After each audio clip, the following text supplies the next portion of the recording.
Hello, good morning. সেই দিন ছিল বিপত্তারিণী পুজো। তো আমি যাচ্ছিলাম একজন জেঠিমার বাড়ি থেকে ফুল আনতে।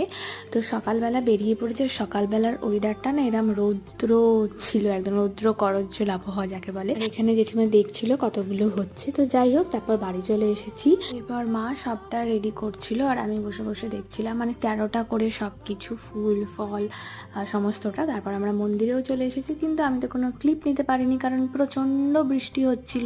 মানে এক হাতে ছাতা, এক হাতে পুজোর একটা জায়গা, এক হাতে ফোন, সব কিছু নিয়ে আমার আর হচ্ছিল না। আর মা করেছিল হচ্ছে প্রথম দিনের পুজোটা, আর তাই জন্য সেদিন মানে প্রচণ্ড ভিড় ছিল, মানে দাঁড়ানো অবধি যাচ্ছিল না, রীতিমতো ঠেলা খাচ্ছিলাম।